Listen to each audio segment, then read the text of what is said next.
Le géant chinois Shein. Shein, le géant chinois de la mode.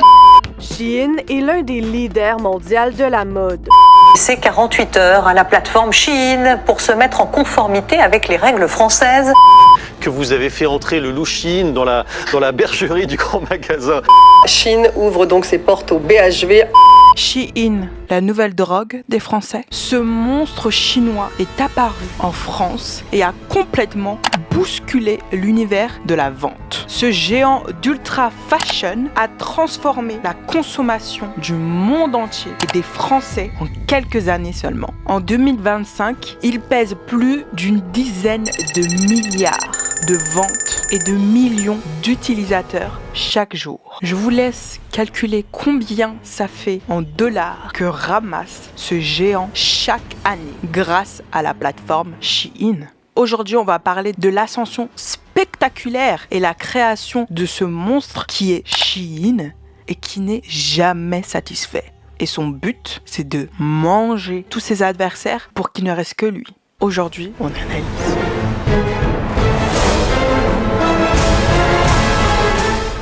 Hey Queens! You miss me? Coucou tout le monde, j'espère que vous allez tous et toutes très bien. Aujourd'hui on se retrouve pour une nouvelle vidéo et une nouvelle analyse. Ça me fait comme d'habitude énormément plaisir de vous retrouver sur une analyse un peu touchy parce qu'on va parler d'un sujet sensible qui est Shein. Shein, les avis sont mitigés. Il y a du pour, il y a du contre, il y a des gens qui sont totalement contre cette machine et qui ont totalement le droit d'être contre. Et il y a d'autres personnes qui sont pour cette machine aussi. Et là, on va débattre. Mais avant de commencer la vidéo, comme je demande à chaque fois, n'oubliez pas de liker, de commenter, de partager et de vous abonner à mon compte Instagram qui est FlawlessBunnies. Comme sur tous mes réseaux, c'est vraiment super important. Et sans plus tarder, c'est parti pour l'analyse. Donc, Shein a été créée en 2008. Elle a été fondée en Chine par Chris Su. Je m'excuse sincèrement si je le dis mal. À ses débuts, l'entreprise ne s'appelait pas Shein, mais Zgo. Z-Z-K-K-O. Zgo. Puis, elle a été changée par She Inside parce que de base, c'était des robes de mariée, Shein. C'était pas tout ce gros truc où on pouvait retrouver absolument tout ce que tu veux. Parce que Shein, maintenant, c'est de la cuisine, c'est des vêtements, c'est des bijoux, c'est des sacs, la déco,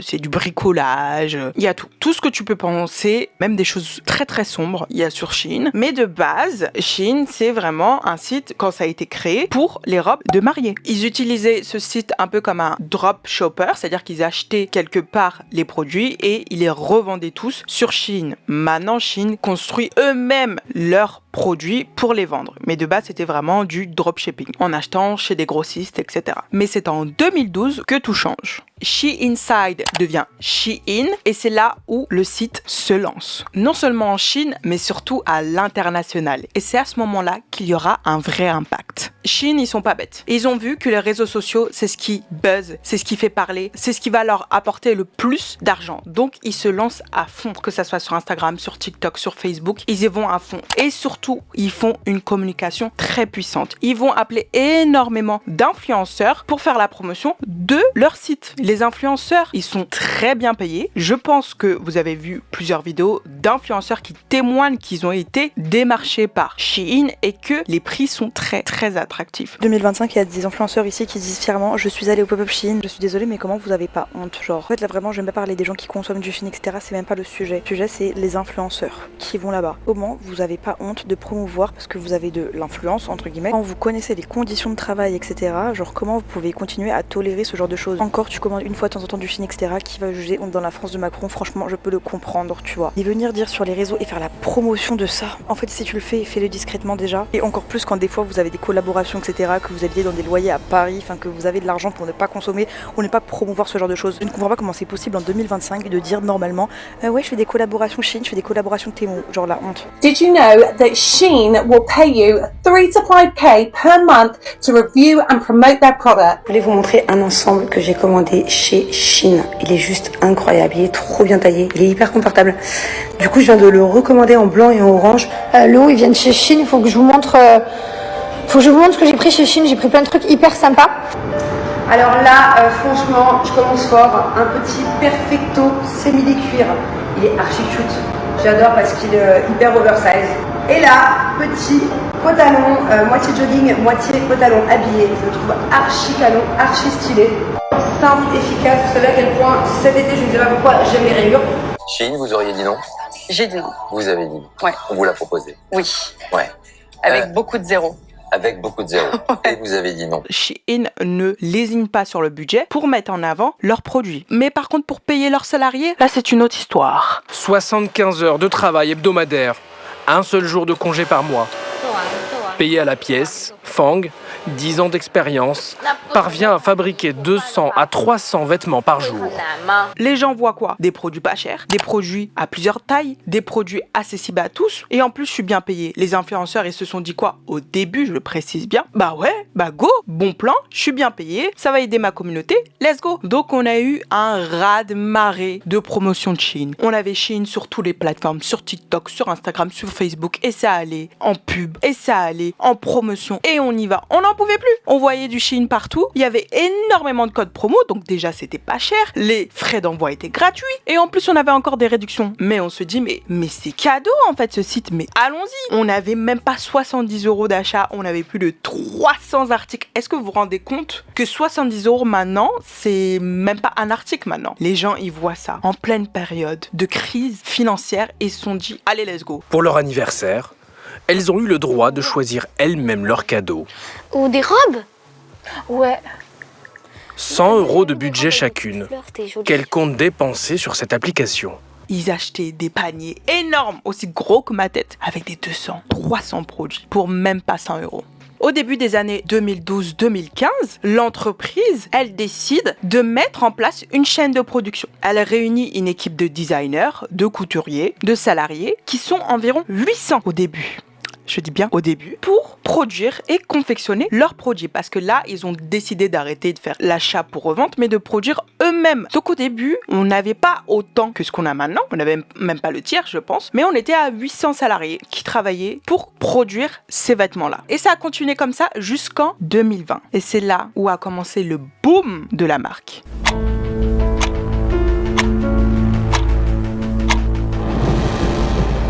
2020 ». Le Covid arrive, les gens s'ennuient. Qu'est-ce que font quand les gens s'ennuient? Ils ne peuvent pas sortir, ils ne peuvent pas faire des activités. Et ils ont entendu parler d'un site qui s'appelle Shein, où on peut retrouver des articles à 1, 2 $, 3 € même pas, avec des robes, des sacs, des chaussures à même pas 10 € et d'une dit bonne qualité. Ils se sont dit quoi? Bah faisons-nous plaisir. Et en plus, mon influenceuse préférée m'a donné un code promo qui me permet d'avoir 40 voire 50% de réduction. Donc en gros, c'est cadeau. Le site a explosé. Je crois que même exploser, c'est petit comme mot. Le site a littéralement fait boum dans le monde entier. Il y a eu des milliers de commandes à la seconde. Mais comment on fait avec des milliers de commandes à la seconde, d'un coup comme ça, grâce à la promotion, bien sûr grâce au prix attractif et toute la communication qu'ils ont fait derrière, parce que c'est prévu tout ça. Ils peuvent pas faire avec les 800 employés qu'ils avaient de base. Donc ce qu'ils ont décidé, c'est de hop, on met à côté les créateurs, les salariés, voilà, qu'on avait pris avant. Et là, on va essayer de faire une chaîne de production, mais fois 50, ce qu'on a fait.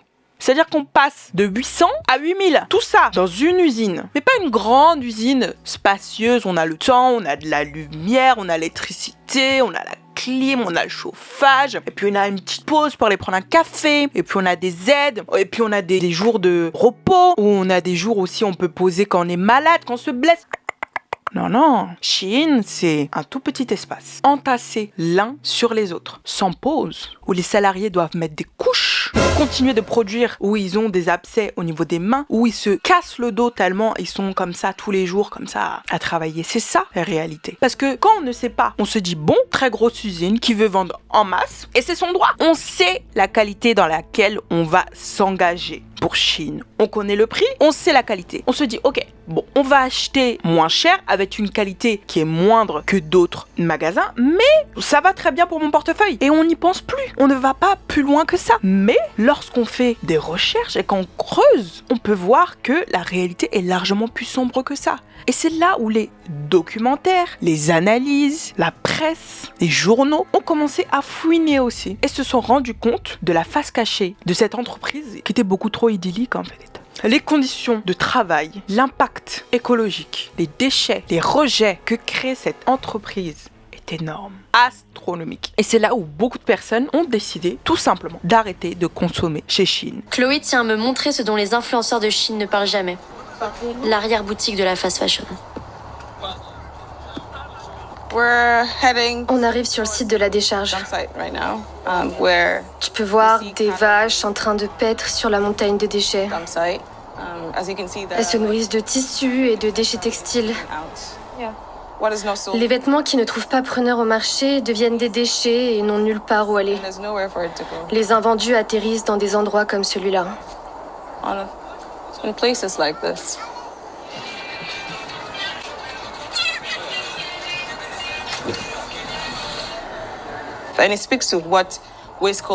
Tu as là la démonstration de ce qu'est le colonialisme par les déchets. Quand les pays du Nord utilisent les pays du Sud comme leurs poubelles. Et ils ont totalement raison. Quand on voit l'impact que ça a sur l'écologie, l'environnement et surtout au niveau des salariés, ça donne envie de vomir. Mais on ne peut pas parler de Shein sans parler de l'autre côté. Parce qu'il y a un côté sombre, un côté qui donne littéralement la gerbe, comme je vous dis. Mais il y a un autre côté où, malheureusement, je ne vais pas dire du bon, mais il y a des gens qui ont trouvé, grâce à Shein, une alternative.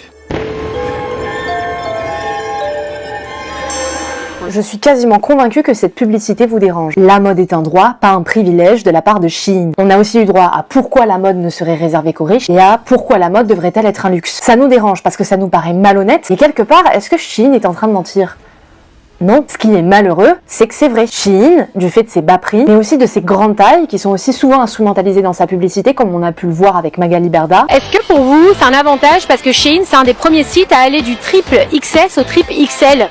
Totalement. Répond à un besoin matériel d'habillement auquel les personnes défavorisées et ou grosses doivent faire face au même titre que tout le monde, mais aussi à un besoin social, parce que oui, les personnes précarisées ont les mêmes besoins sociaux que les personnes qui ne le sont pas, du fait qu'ils évoluent, comme tous les autres, dans un contexte où la propriété est devenue une constituante primordiale de notre identité. En fait, moi, je suis d'accord avec ce slogan. La mode est un droit, pas un privilège. Parce qu'on considère trop souvent que le loisir ou l'esthétisme sont non vitaux et donc non nécessaires, ce qui nous amène à considérer ces achats comme étant des achats de luxe, voire ostentatoires. On est peu à s'émouvoir du fait que les personnes sans domicile fixe ont très peu d'autonomie dans le choix de la façon dont ils s'habillent. On se dit qu'ils n'ont qu'à se contenter de mettre ce qu'on leur donne gracieusement pendant les distributions vestimentaires parce que c'est déjà ça de prix. Sauf que dans notre société, le besoin d'habillement est devenu fondamental. Je vous en avais notamment parlé quand je vous avais raconté l'histoire de Slavik, un homme sans abri qui est devenu une icône parce qu'il ne s'habillait jamais 2 jours d'affilée de la même façon. S'habiller, c'est un moyen de s'exprimer culturellement et donc d'appartenir plus facilement à un groupe, de participer plus facilement à la vie sociale parce que la façon dont on a choisi de s'habiller envoie un message aux autres qui décident plus ou moins de nous donner de l'importance selon si on répond oui ou non au code qu'ils jugent appréciable. C'est pour ça qu'on vous demande de vous habiller de telle ou telle façon pour entrer en boîte, de telle ou telle façon pour passer en entretien ou de telle ou telle façon pour avoir l'air cool quand vous allez à un date. Vendre à prix bas, c'est un moyen de réduire les barrières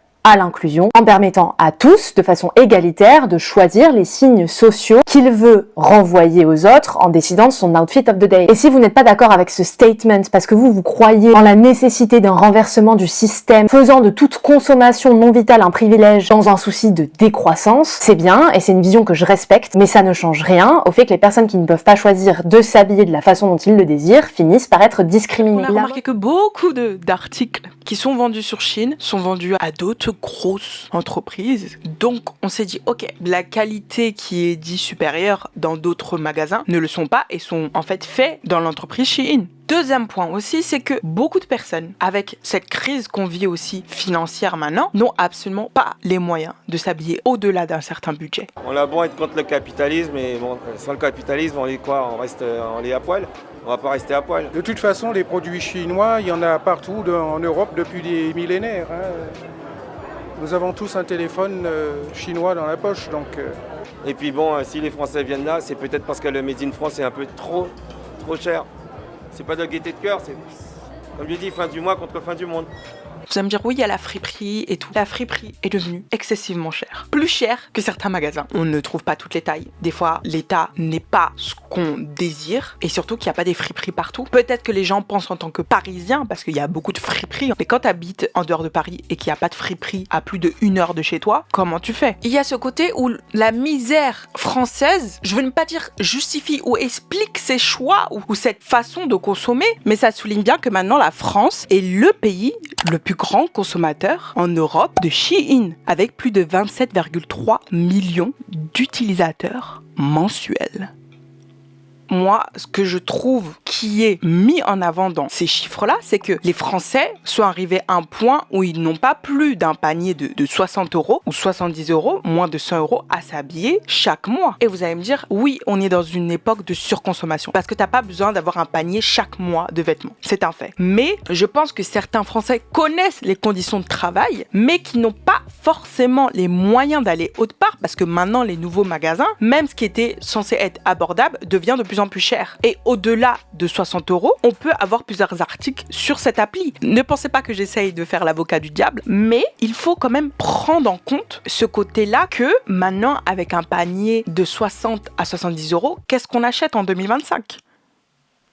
Un pantalon, un jean, un petit t-shirt, voilà. Ok, il y a les friperies. Aussi, au niveau des tailles, il y a des personnes qui ne peuvent pas s'habiller, qui n'ont pas leur taille. La friperie, c'est pas adapté à tous les styles. Il y a des gens qui ne trouvent tout simplement pas des vêtements à leur goût là-bas et qui, dans leur style, sont beaucoup trop onéreux. Donc, il faut penser aussi à tout ça sans forcément que je justifie leurs choix de consommation qui ne sont pas bonnes, c'est sûr. Mais ça souligne aussi une facette que les Français n'ont plus d'argent pour s'habiller aussi.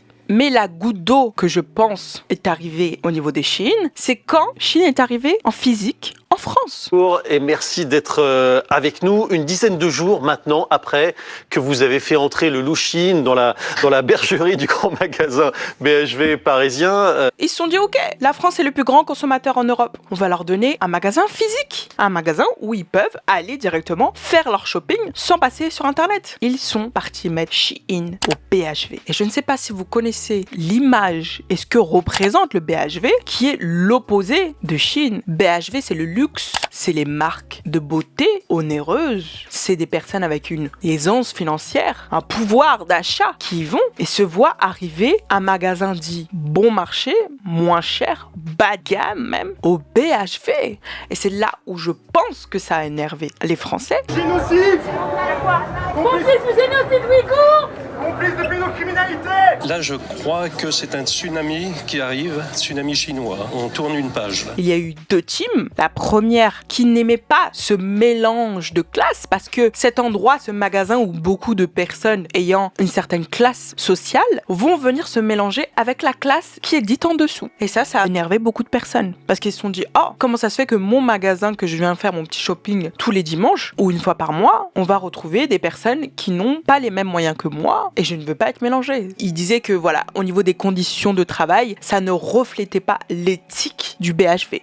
Ça gâche un peu l'image de marque du BHV qui était quand même quelque chose de réputé, de bien parisien quoi. Mais bon, Shein, franchement, c'était pas la peine qu'ils s'installent, c'est pas terrible, hein, je vous le dis. La deuxième team, c'était vraiment des personnes qui trouvaient ça scandaleux du fait d'avoir déjà le site qui est scandaleux et en plus d'avoir le magasin, c'était beaucoup trop. Puis à peine quelques jours après l'annonce du Shein qui va arriver au BHV, un scandale éclate. Shein mettait en vente des poupées d'enfants pour des relations. Je vous en ai parlé dans une vidéo. Je vous avais prévenu. On m'a dit que j'étais folle. On m'a dit plein de choses. Mais je vous mettrai la vidéo juste là et en lien en barre d'infos où je vous dis que ces poupées sont problématiques. Mais là, c'était encore plus loin. Shein avait mis en vente et surtout accepté de vendre parce que beaucoup de grossistes et de marques vendent directement leurs produits sur Shein. Et ils ont mis en vente des poupée taille humaine avec des orifices et une poupée qui était mineure de 7-8 ans avec le visage, les cheveux, tout, les vêtements. Ça a fait un énorme scandale. Les gens se sont rendus compte de la dinguerie qui était en train d'être proposée aux clients et ils ont décidé tout simplement de suspendre l'application temporairement sur les plateformes françaises. Donc du jour au lendemain, on n'avait plus accès à Shein. Tous les articles étaient en rupture de stock, dit en rupture de stock. Donc on avait certains vêtements qui étaient dessus, mais sinon on ne pouvait plus commander. Et dites-vous que ces poupées-là ont reçu des commandes en France, énormément. Et c'est là où le système français a commencé à faire des contrôles parce que avant tout ça, Shein c'était très freelance. Tout le monde faisait ce qu'il voulait. Comme je dis, il y avait beaucoup d'entreprises qui vendaient directement leurs produits sur Shein, donc il n'y avait pas de contrôle au niveau des normes européennes, encore moins des normes françaises. Donc il y avait énormément de produits qui étaient aussi dangereux et qui étaient illégaux complètement à importer en France. Donc là, il y a eu des contrôles, on a eu des vidéos, voilà, des membres de l'État qui inspectaient les colis puis maintenant on se retrouve avec Shein où beaucoup de personnes sont en manque, se grattent les veines clairement parce qu'ils n'ont pas Shein. Ils se disent comment on va faire sans Shein. Je sais pas si vous êtes au courant, mais je viens de voir que Shein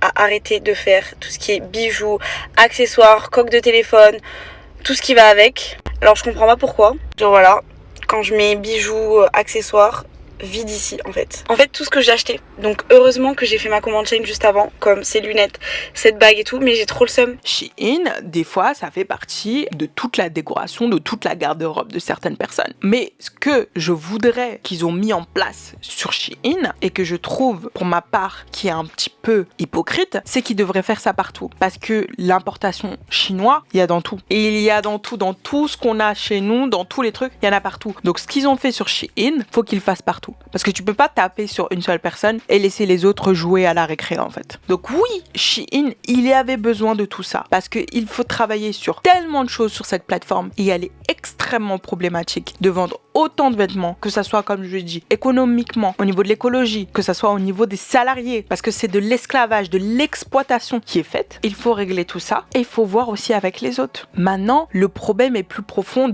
pour les Français. Pourquoi ont-ils autant besoin de Shein? Pourquoi sont-ils aussi accros? J'ai l'impression qu'on a enlevé la tutute d'un bébé quand on a enlevé Shein parce que tout le monde était en alarme sur les réseaux en mode mais on va faire comment, nanana, moi je peux plus m'habiller, moi je peux plus recevoir mes produits, comment je fais? Parce que oui, certaines personnes ne peuvent pas trouver, comme je dis, leur taille ou leur style dans d'autres marques. Donc il y a un énorme manque, que ça soit financier, que ça soit au niveau des marques, où il faudrait, je ne vais pas dire créer des marques qui sont dans les mêmes prix parce que c'est ridicule. Les prix de Shein sont inatteignables, tout simplement parce que c'est de la production de masse. Donc quoi qu'il arrive, pour avoir de la meilleure qualité et pour que les conditions des salariés soient mieux, il faut augmenter. Mais maintenant, on arrive, comme je vous dis, avec des prix qui sont exorbitants où on ne peut absolument rien acheter maintenant en dessous de 60 voire 70 euros. C'est ça la vraie question. Qu'est-ce qu'il faudrait clairement faire pour changer les choses? C'est ça la question que moi-même je me pose encore. Est-ce qu'il faudrait donner plus d'argent aux citoyens pour qu'ils ont l'argent d'acheter des vêtements de meilleure qualité, sortir des nouvelles marques? Mais il faut penser à payer les salariés. Il y a plein de choses à payer derrière. On ne peut pas vendre à perte. Donc quelle est la vraie solution? Moi, c'est ce que je veux qu'on parle en commentaire. J'ai fait cette vidéo pour ouvrir les hypothèses, ouvrir le débat. Qu'est-ce qu'il faudrait faire pour que les Français ne soient plus accros à Shein? Moi, c'est ce que je veux savoir en commentaire. Donc, voilà la famille. J'espère vraiment que cette vidéo vous a plu. J'espère avoir vos avis en commentaire. Je n'essaie pas de faire l'avocat du diable. Je donne mon avis. C'est une chose de taper sur les gens, mais il faut trouver aussi une solution derrière. Comme je demande à chaque fois, n'oubliez pas de liker, de commenter, de partager et de vous abonner à mon compte Instagram. Je fais d'énormes bisous et je vous dis à une prochaine vidéo. Ciao, ciao!